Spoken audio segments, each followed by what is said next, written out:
Bonjour, mon amours. It's Thirsty Thursday.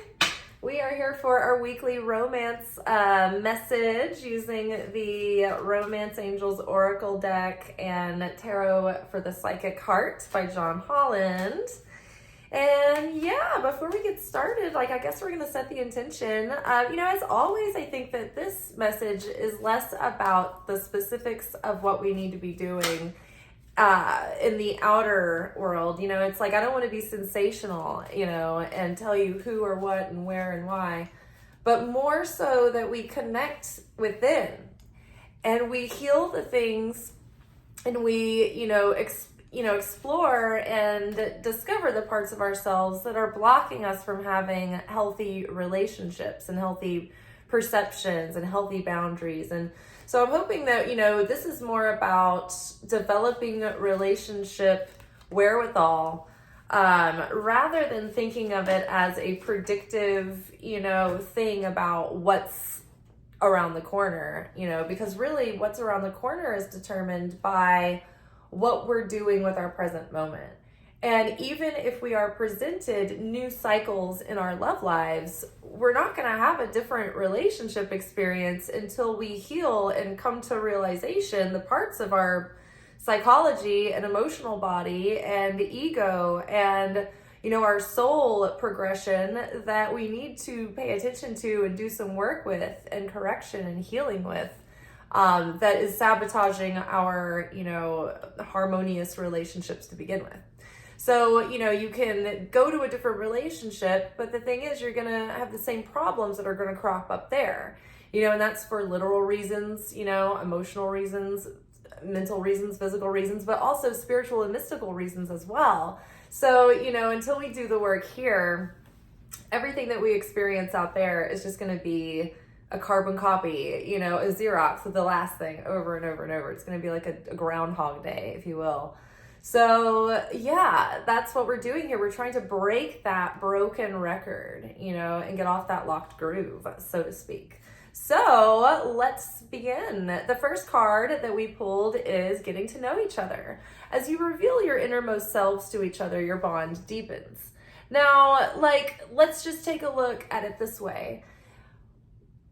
If you're getting to know someone right now, or if you're hoping to get to know someone and you're looking to meet someone new where you get to start all over again and try to approach it in a fresh way, try to not only slow down and take your time getting to know someone, but learn how the balance of being authentic and real and true, but also not putting everything out all up front, right? Learning how to pace what you're revealing, because I think that people don't understand the nuances of these concepts that get popularized, and then they just make these broad sweeping,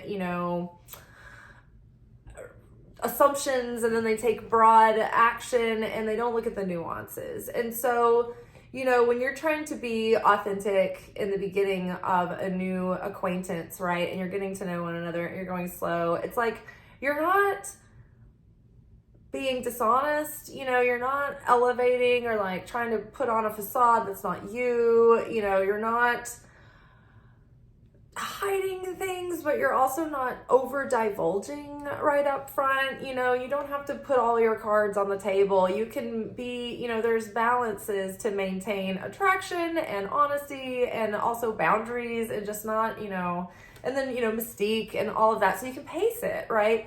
You need to be intentional about how you do it, but there is a way to be authentic, but it doesn't necessarily always mean being having no veil, if you will, people who just overshare or put it all out there, or when they're you're supposed to be vulnerable, it's well, yeah, but you have to have discernment about when and where, and in doses, right? And so that's part of the pacing. So getting to know one another, very important phase, and you just don't want to rush through the phases of love, because once they're past, it's I don't know. It's you don't want to linger too long in a phase, but you don't want to rush through a phase either, because they all have their value and, their they're good times, and they're, you know, you want to be present and like enjoy what you're in, the season that you're in while you're in it. Whether you're in a season of, you know, being single or in a relationship. Soulmate. Yes, this is your soulmate. So when this card comes up, I try not to like take it too literally because, excuse me, I'm getting over a cold, and usually I have like this lingering like, lung thing, like in the Victorian times. But so basically I was thinking today, you know, about like the way that concepts like soulmates and twin flames and things get exploited by people who are just in an ecosystem that preys upon that idea. And to me, what I really think is that it's not just like if there's only one person out there that you could be happy with. I like the way Kabbalah approaches the idea of soulmate. And soulmate is a level of relationships that you can attain to through your soul growth and through your personal growth in your progression. And so, you know, there's like practice mates, or first mates, which is just like light dating, and there's practice mates where you're a little bit more involved. And then there's like tikkun mates where you have a lot of like, it's like what I would call karmic partners, where you like battle it out and you have like these really harsh lessons that you have to go through, and it can get really toxic and dark. And you know, it's not meant to get toxic and dark, obviously, but it can slip into that, you know, and be really painful and be those relationships that like you end up having to do a lot of healing from. And then, but it's for the purpose of like showing you the things that you're supposed to correct, you know? And so, and then there, you know, when you do that work, and that's, you know, within the relationships, and then when you're single between them and like healing from them after, that's when you're like, okay, I'm going back and looking at my experience, and I'm embodying this wisdom so that I can embody this up level moving forward when I have my next opportunity to do that. And so soulmate level relationship is like when you meet someone that you are equally yoked with, that you have both kind of similar levels of healing and self-awareness, because we're always works in progress, right? But, you know, you're to the point where you can be stable on your own, and you have, you know, some sort of self-awareness and, you know, ownership of your own self. And then you have done that soul work to merit being able to meet this person and have a real shot without fucking it up, essentially. So the universe is kind, and it waits until you're, you know, ready vibrationally, spiritually, mentally, and emotionally to attain and maintain and sustain the fulfillment of the soulmate level relationship. And in this relationship, it's like you are, you know, whole enough on your own that you can be like, you have a connection to source where you're not relying on that person to give you your complete fulfillment and validation and all that. It's like you have your own source, and your cup runneth over, and then you have more to give. And so it's not that you have to have this person in your life to survive at the moment, but it's that you both are like, have enough, and it's more than enough, and you enhance one another.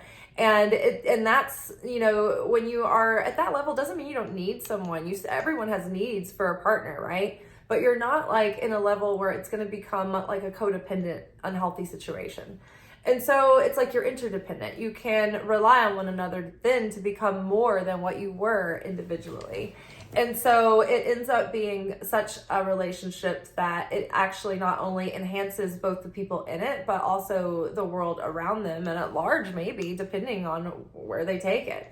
So yeah, it's more about striving for the healing of the self that allows for this level of a relationship.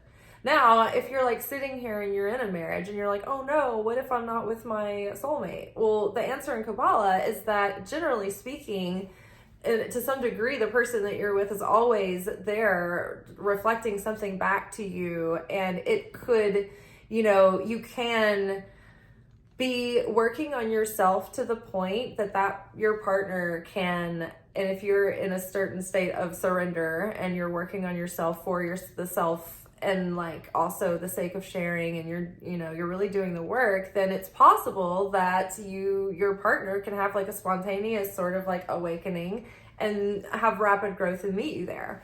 So like, it's not saying like you've got to like, burn bridges or anything. It's possible and also advised, because it's like we were just saying, if you don't heal what's going on here, then the tikkun, the lesson, is going to be waiting for you in the next thing. So don't delude yourself to think that just because you're leaving this, it's going to be, but obviously there are some situations where, it's not like, you have to make that call for yourself, essentially. Because if you're in, the wrong relationship, it's the wrong relationship, and you don't need to force yourself to stay in that either. I did that once under the, false interpretation that I was being more spiritual by sticking it out with a person that like was really just not meant for me. And it was, it was really toxic. It was causing me nervous system damage. And, eventually it was just like, it came to an end. And then all of a sudden it was just like, everything just got better. And, I don't like have malice towards that person, but also it's like, it was what it was. Yeah. What else do we need to know?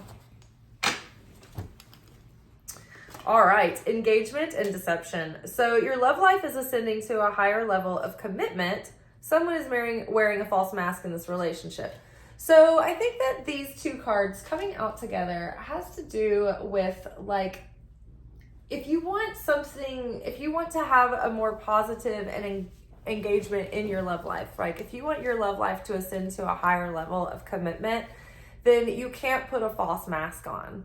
And you have to be willing to see through other people's false masks and, have integrity. And so it's like, if you want to have your love life ascend and you want integrity and you want, honor and commitment and devotion and respect, then it has to start with the relationship with ourselves, being consistent and showing up for ourselves with honor and consistency and devotion and respect. And so that's kind of like the practical breakdown of like, what is self-love? How do you do it, right? And it's like, you have to be the way that you want someone to be with you, the way that you hope someone will be with you, the way you wish that your parents had been with you. Like, you are ultimately now responsible for reparenting the inner child within you that wants to have no discipline, or that can't, handle a situation, or wants to escape or get lost in fantasy. You have to be the consistent person who does the deep diving within. If you want someone to be intimate with you, if you want intimacy and exchange and real authenticity when you get to know one another, as you earn those levels of intimacy, then you first have to be willing to look at yourself and get to know, who are you? So many people are walking out there just like moving flesh sleeves that have no idea who they are. They're basically run by their demons pulling their strings, and they don't even realize it. And like, they're 24/7 living in a state of reactivity to the holes and hungry ghosts within and the goblins inside, and they don't even know it. They're just a host of like, reactive, like addictive responses. And it's like, that's why we have to like claim sovereignty over our consciousness, because the moment that we are triggered, we can slip, and then there it is, the hungry ghosts, the goblins. And it's not like we ever get beyond it. In any moment, fall from grace. We rely on, heavenly compassion and redemption, to get us by, because like, yes, in one moment we can be our divine selves and have, universal compassion and unconditional love and be unwavering in our certainty. And then the 1 second later, like, wings crumble, we fall from grace. So, we're babies, we're learning to walk and we're on wobbly legs. But we do what we can to pick ourselves up again. And we can't get one step at all if we're not willing to be honest with ourselves, and if we are living in denial, and if we let other people like essentially gaslight us when we know that they're doing it, or if we're just wearing false masks with people and entertaining theirs. It's like, we have to have integrity. And it doesn't mean that you have to be confrontational, but it's just like, you know, you just have to be, you can't let someone else's projections, or if you think that they're being false, if they're wearing false masks with you, you can't believe that. You can't let that illusion get through to your psychology until you're actually believing what they're presenting is real when it's not, right? So when you see what the person, it's like, I can't remember whether it's Maya Angelou. I think Maya Angelou said this. When someone shows you who they are, believe them. And, you know, you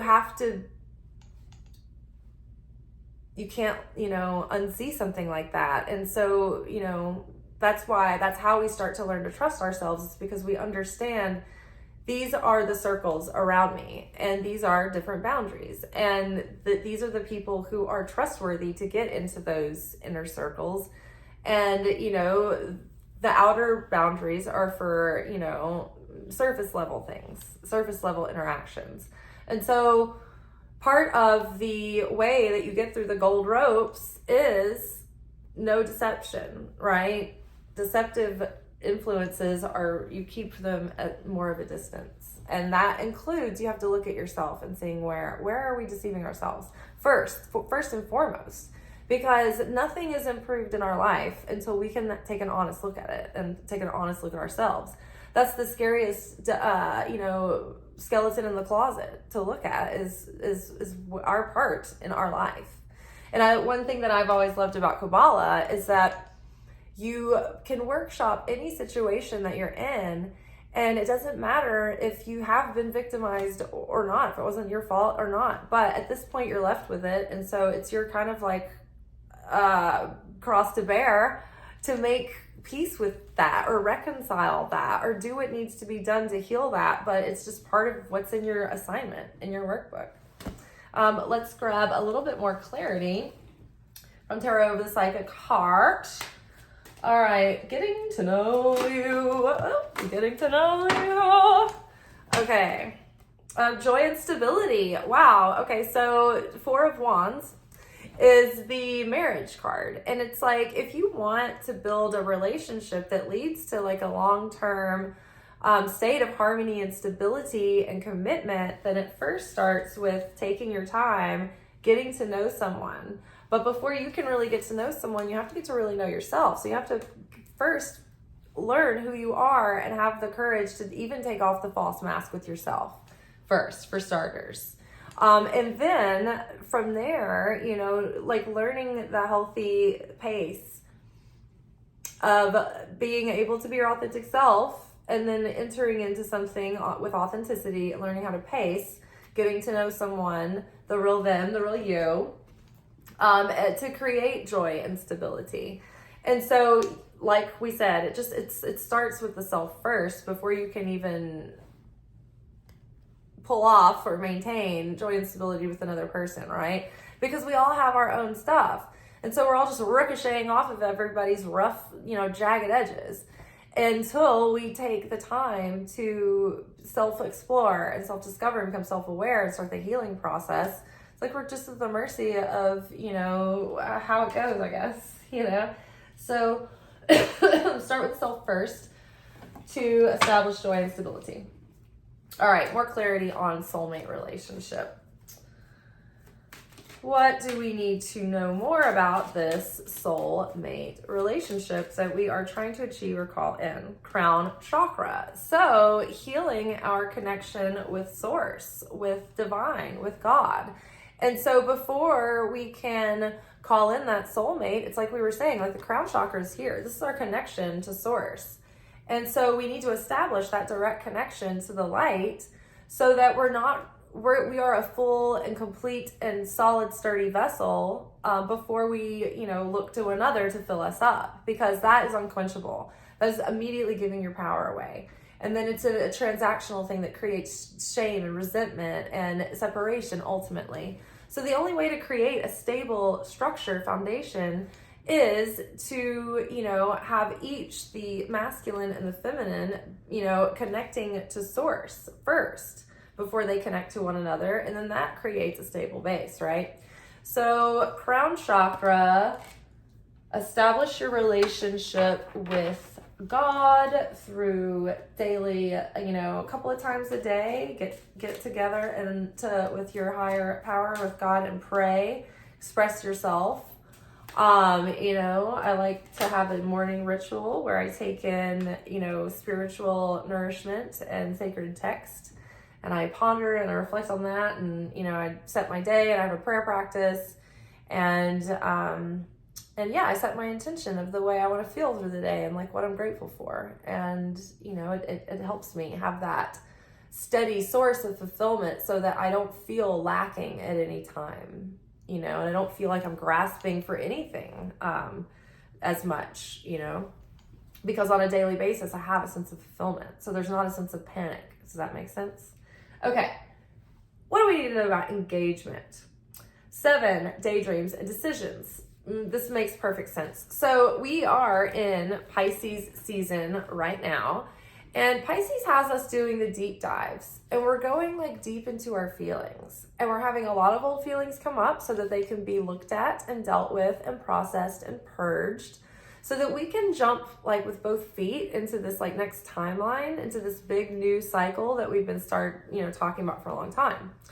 Now, like our midweek alchemy message related this to vinegar. In small doses, vinegar is very helpful, and it can be a catalyst. It can be an agent of preservation or fermentation, or even a delicious additive to some food.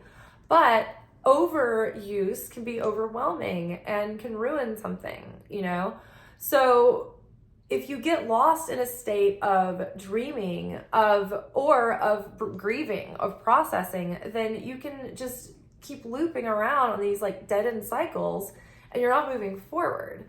And, one of these, trauma responses related to this is limerence, getting obsessed over the potential of, your own potential, like in a dream or a goal or in romance, right? And you're not actually taking action toward like your goal, or like you're projecting your affections onto someone that's not reciprocating. There's a lot more to it, but that's just generalization. Summarization, synopsizing, like what it is. Like this is 7 of Cups, right? So 7 of Cups in like small doses can be like, getting into that dreamy state where you use your imagination to explore your options and kind of visualize and center yourself and get your grand vision. And, also maybe sorting through your emotional stuff, so you can get clarity. But the ultimate goal is to get clarity. You don't want to stay there too long, because then you're lost in fantasy and delusion, and, you're stuck. And so if you want to have more engagement in your love life and move forward, you need to do like small doses of the work, and small doses of envisioning, but then also take action and move forward and change and transform, and don't stay there. Don't stay there forever, like continuously like looping it around and around and around. Okay. What do we need to know about deception? 8 of Wands. So communication, moving too fast. Like 8 of Wands is like fast movement, but it's like busy, but it's usually good busy. But if we're, taking off the mask, maybe it's like in the deception, it's like maybe something is moving too fast. Maybe there's like skimming over, or things that are getting glossed over in like quick communication, or like speaking falsely, or like not being your true self in order to like push things forward more quickly.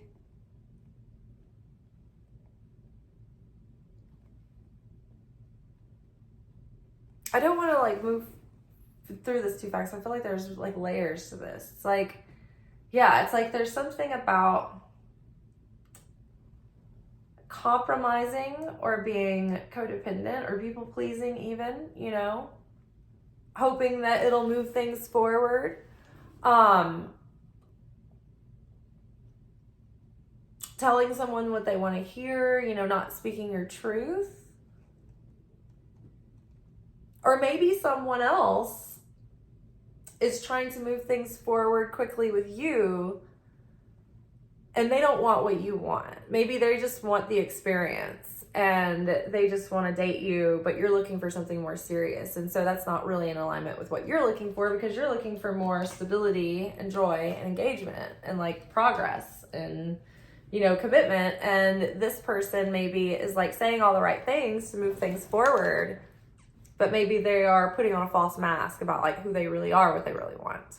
Or maybe you are interested in somebody who's not who or what you think, you know? And so maybe it's just like, get real and just move forward, right?